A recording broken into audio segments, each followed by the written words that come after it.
Welcome to the Old Time Radio Westerns. I'm your host, Andrew Rhynes, and I'm excited to bring you another episode. This is one of over 80 episodes released monthly for your enjoyment. You can find more Western shows at our website by going to OTRwesterns.com. Now, let's get into this episode. By special recording, General Mills, makers of Wheaties, Breakfast of Champions, and Cheerios, the oat cereal ready to eat, presents The Lone Ranger.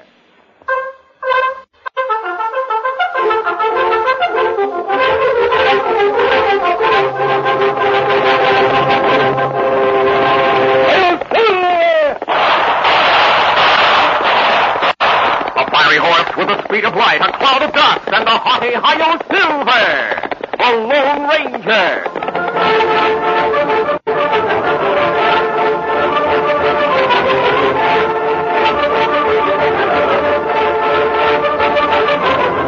His faithful Indian companion Tonto, the daring and resourceful masked rider of the plains, led the fight for law and order in the early western United States.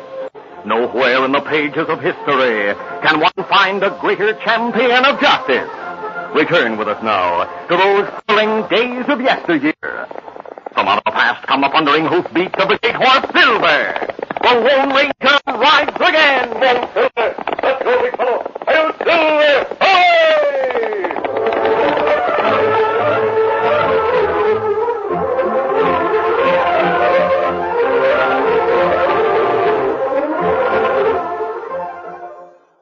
Cause champions are made, not born. Yes, sir. Get on your way. Get on your way. Get on your way with Wheaties. It helps a guy feel confident just knowing that champions are made, not born. Otto Graham, famed quarterback for the Cleveland Browns, made himself a champ. Listen, young Otto on his way to fame found football was no sissy game. Took power and speed and head work, too. And Graham learned, as champions do, that Wheaties help a guy come through. Now Otto passes for that score and still eats Wheaties even more. Otto Graham's been calling the right breakfast signal for 23 years. A big bowl of Wheaties. He-Man breakfast? There's a whole kernel of wheat in every Wheaties flake. Touchdown, Otto. Let's go, boy. Hey, hey, hey! He's on his way, on his way. He's on his way, on his way. Get on your way with Wheaties.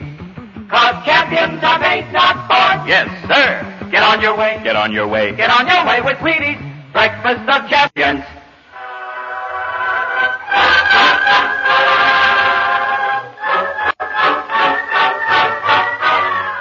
The Lone Ranger and Tonto were in pursuit of outlaw Joe Kelso, who had escaped from jail in Texas. It was in the town of Grand City that Tonto received the latest information about the outlaw. The Indian reached the Lone Ranger's camp in late afternoon. Oh, Scout, fella. Oh, Kimasabi. Yes? Me hear Kelso hide in town last night. Did the sheriff find him? No. Me talk to sheriff before me come here. Him not know about Kelso till 2 hour ago. Him say him hear Kelso sneak out of town this morning. Ride east to Shelby. Then let's continue after him. Here, Silver. Shelby's about 12 miles from here, Tonto. We could reach there early this evening. Easy steady, big fella. That's right. Then let's go. Come on, Silver!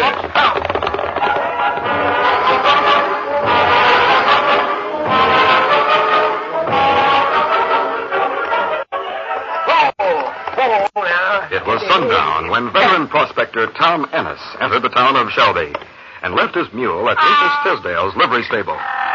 Ruth, I'm going to leave this ornery critter here till tomorrow. I'm taking the night stagecoach over to the county seat. Going to Grand City, eh? Don't tell me you've struck it rich, Tom. I'm not telling you, Ruth, but that's what I did. What? Yep. See this pouch? It's filled with dust and nuggets. Well, Yep, I've finally made it, Ruth. Once I get to Grand City and file my claim, I'll be the richest man in this part of the country. You'll see. Tom Ennis went directly to the office of the stagecoach company. Let's have a round-trip ticket to Grand City, eh? I want to go tonight and come back tomorrow. Oh, yes, sir. Yeah, the coach tonight leaves 3 hours from now at 9. It'll get in Grand City at 11. Yeah. That'll be $14. I'll have to pay in gold dust. Well, Where are your scales? They're busted. I sent them away to be fixed. They have scales across the street in the Last Shot Cafe. I know. Rock Perry, who runs the place, is a crook, but at least he'll have money on hand. I'll go over there and come back from a ticket later. See you then. In the Last Shot Cafe, owner Rock Perry greeted Tom Ennis and led the way to his office at the rear of the cafe. When he entered, a young girl who had been standing there turned and faced the cafe owner.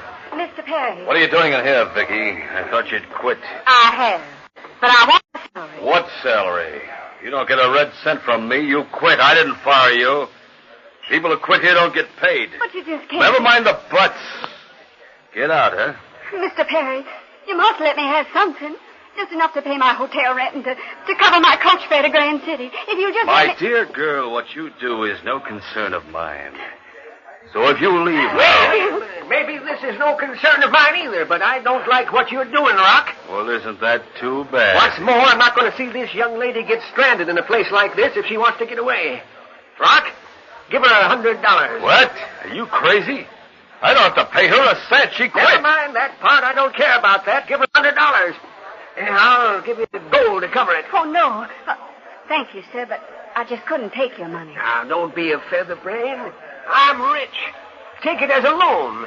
Pay your room rent and catch that stagecoach that goes to Grand City tonight. I'll be on it myself, and I'll watch out for you.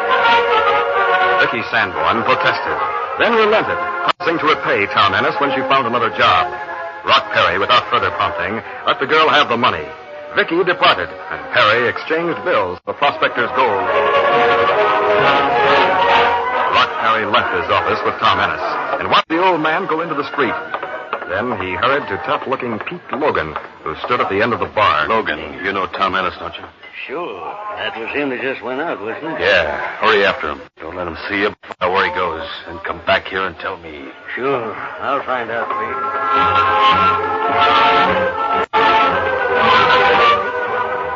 Logan returned to the Last Shot Cafe and made his report to Rock Perry. I followed the old guy, Rock.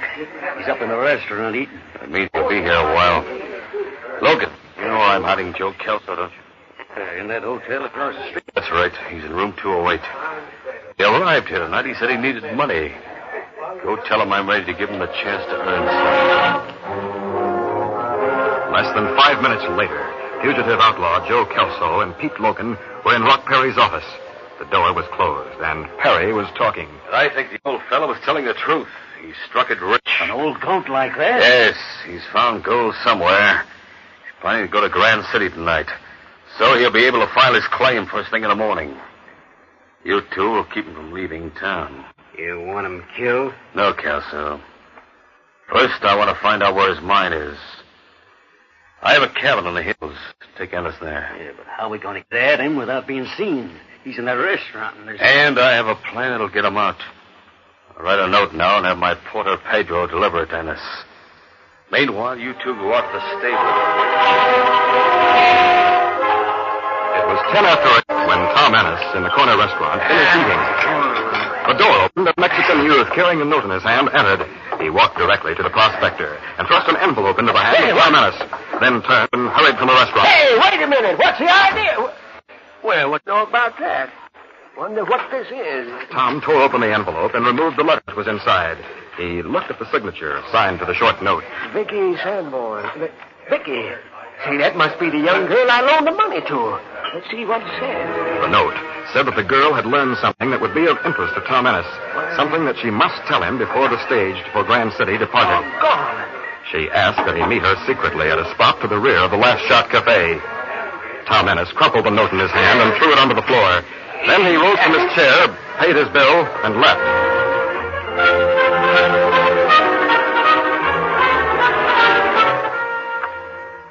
It was dark at the rear of the building that housed the Last Spot Cafe. Tom Ennis made his way slowly, his eyes peering into the inky black. He stopped and turned. Well, she isn't here yet. But let's... Hey, what's that?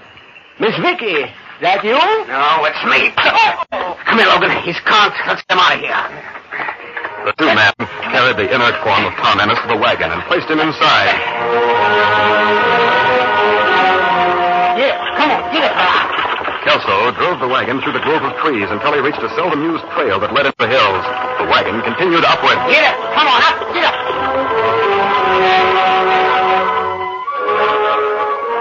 At that moment, the Lone Ranger and Tonto reached the outskirts of Shelby.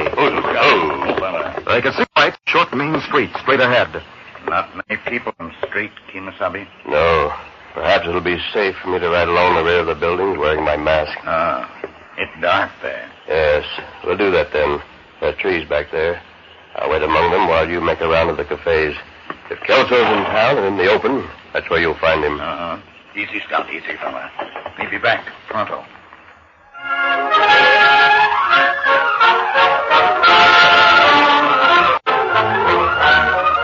The curtain falls on the first act of our Lone Ranger adventure. Before the next exciting scenes, please permit us to pause for just a few moments.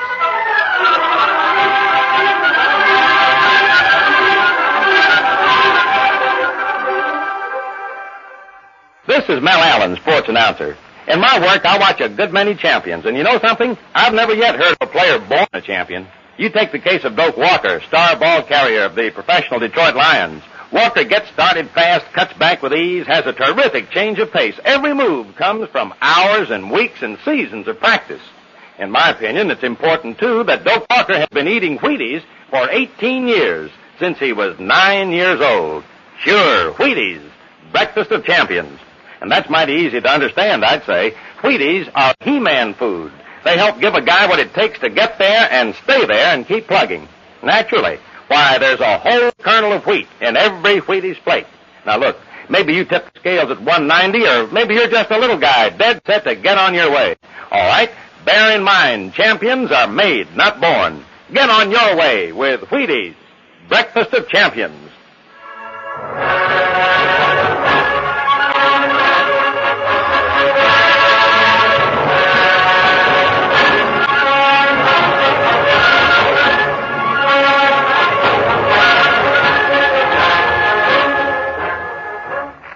To continue.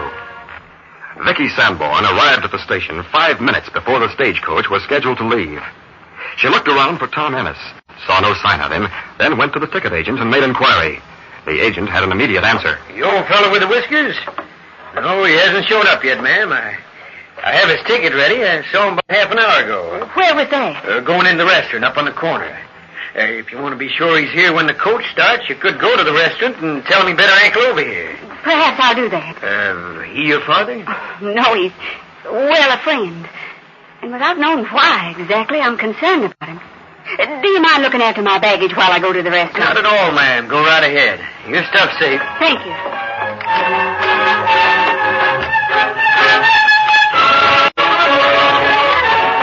Vicky Sanborn hurried to the restaurant and entered. She looked at the empty tables and frowned. The owner came to her. You, looking for somebody, Miss Sanborn? Yes. Was there a man with whiskers in here a little while ago? He was dressed... Oh, you mean old Tom Ennis? Yes, he was here. Tom's going to meet you, I reckon. He received your note all right. My note? Yeah. Didn't mean to peek, miss, but Tom must have thrown it away. Because after he left, while I was cleaning away the dishes, I found it.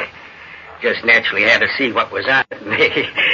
Well, it was from you to him. Let me see it, please. Sure, here. Well, I never wrote this. Who brought this message, do you know? Sure, Rock Perry's porter. That Mexican Pedro. Miss Sanborn, don't you want to... I'll have it out. Vicky Sanborn ran to the Last Shot Cafe. She hurried up the front stairs and pushed past an Indian who stood there. Do you mind? Please. Oh, me.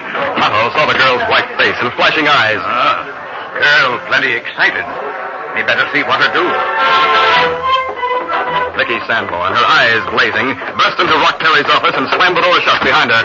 Perry, who had been adjusting his gun belt, stared in surprise as he spoke. Where is he?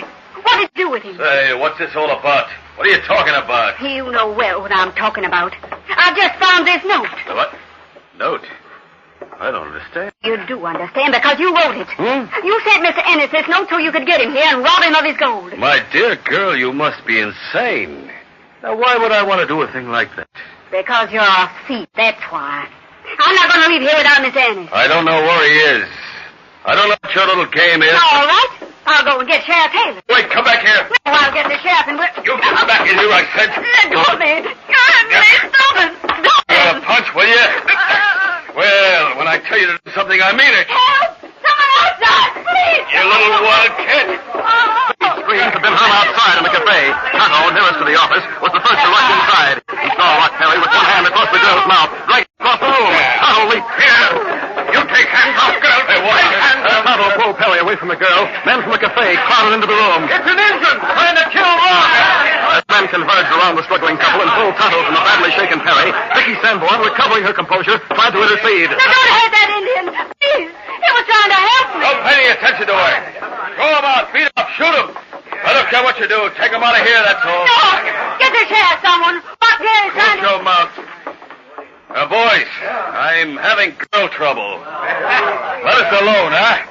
You stay right here, Vicky. My wrist. Go on, boys, will you? Get rid of that interfering redskin. Let go of that man. That gun. My arm. You too. Anyone else want to go for his gun? Only glad you come, Kimasabi.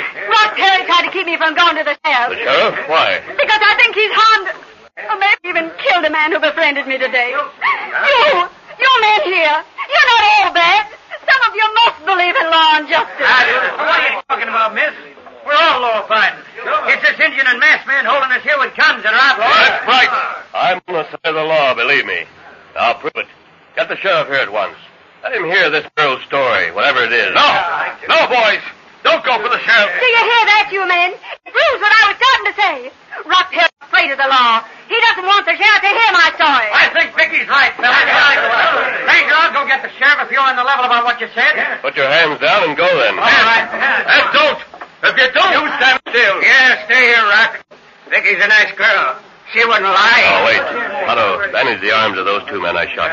Okay, Kimasabi. Me do it. The rest of you men, put your hands down. But I'll have my guns ready in case any friend of this man, Rock Perry, tries to make a play. Don't worry about that part, stranger. This, if you don't mind. While we're waiting for the sheriff to come, let's hear your story. Yes, I want to tell it. Because if Tom Ennis is in danger, I want you all to help him. Vicky Sanborn told her story and showed the letter with her forged signature. When she finished, the men, visibly angry now, turned their attention to Rock Perry. Hey, what about this? Where's Tom Ennis? Where is he? Hey, get Pedro here. I'm here, senor. Yes, Pedro. What the girl says is the truth. Senor Rock, tell me to take no direction. Grab him. Rock Perry had turned as if to run. The men grabbed him and pulled him into the cafe. Let's take him to the sheriff now. Let's not wait. As the mob pushed and jostled Perry, taking him to meet the sheriff, the Lone Ranger whispered to Tonto. That note said Ennis was to meet the girl behind this place. Let's see if there's any signs of his being here. The Lone Ranger and Tonto hurried to the grove where their horses were tied and removed the lantern from their packs. In the light cast on the ground, they saw blood stains and the freshly made imprint of a body. And their footprint here, Kimasabi. Yes, Tonto, heading in this direction. And look, mark made by horse, wagon wheels. They're fresh, too. The blood stains trail to where the wheel marks end. That mean them hurt man carry him to wagon. Yes, Tonto. The wagon marks lead into the hills. We follow trail now, Kimasabi? I'll do that, Tonto. Perry may tell everything to the sheriff, but we can't be sure. You go and find the sheriff now. Me tell him about marks we find back here? Yes. Meanwhile, I'll follow the trail. A few minutes later, a rider sped into the hills, following the wagon tracks, now outstanding in the light of the moon.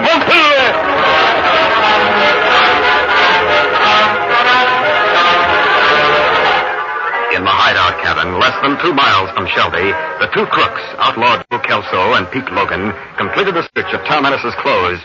Beneath the inner sole of his shoe, they found the paper they sought. Yeah, here it is, Logan. Claim he was going to file. See? It's got all the markings and everything else. Smart old geezer, aren't you, Ennis? You wouldn't tell us where it is, but we found it just the same. Now what do? Take this and give it to Rock? If you want to get paid off, that's what we'll do. Yeah. Wasted over an hour trying to make him talk, and all the time we should have been searching him. Well, now that you have it, what are you going to do with me? Kill you. What else? Kill me? You don't have to do that. Tell Rock Perry he can keep the mine. Let him file. I'll look for another one. Sorry, old man, but we can't take chances. If you ever were free and the law knew I was in Shelby, I'd go back to prison for life. You are going back to Watch that window. No! My arm's broken. 1 inch and I'll shoot again. Glory be, I'm saved. Coming through the window, Tom. But when I leave, we're going through the door with these crooks in front of us.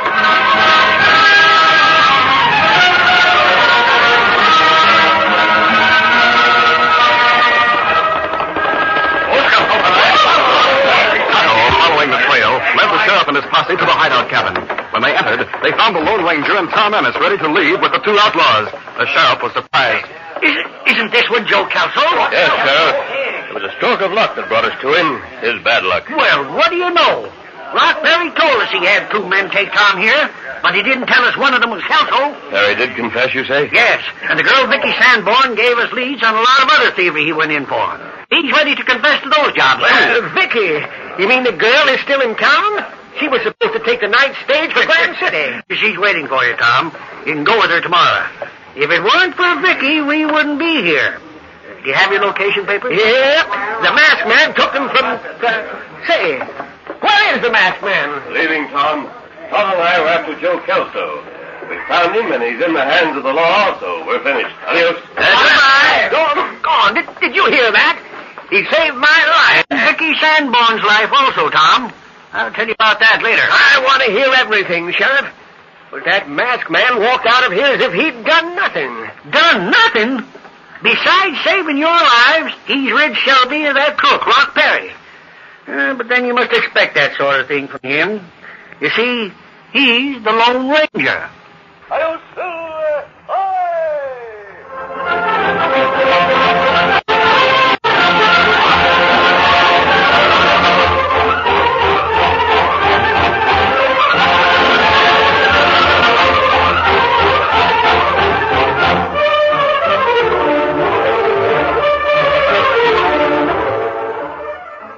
Pirate Pete can fly a jet. He's 12 years old and the fastest yet. He can loop the loop because he knows he's got go power from Cheerios. Yes, he's got go power. There he goes. He's feeling his Cheerios. Cheerios. Cheerios. That's Cheerios, the cereal shaped like little letter O's. You know, Cheerios is made from oats, and every delicious spoonful of Cheerios and milk is a real muscle-building food. Each spoonful contains vitamins, minerals, and proteins your body needs. Yes, the good things in a Cheerios breakfast do good things for your body. Help you have healthy nerves, good red blood, strong bones, and muscles. Have Cheerios every morning. Then you'll hear people say...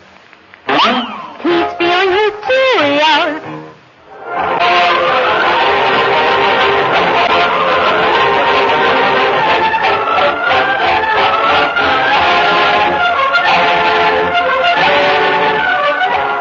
A copyright feature of the Lone Ranger Incorporated, is created by George W. Trendle, produced by Trendle Campbell Muir Incorporated, directed by Charles D. Livingston, and edited by Fran Striker. The part of the Lone Ranger is played by Brace Beemer. Your announcer, Fred Foy.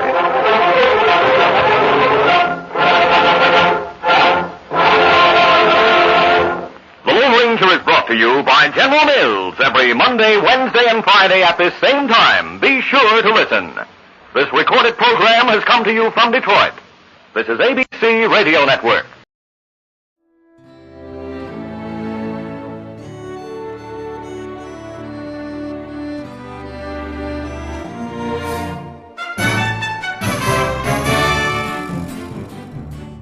This has been a presentation of OTRWesterns.com, and we hope you enjoyed.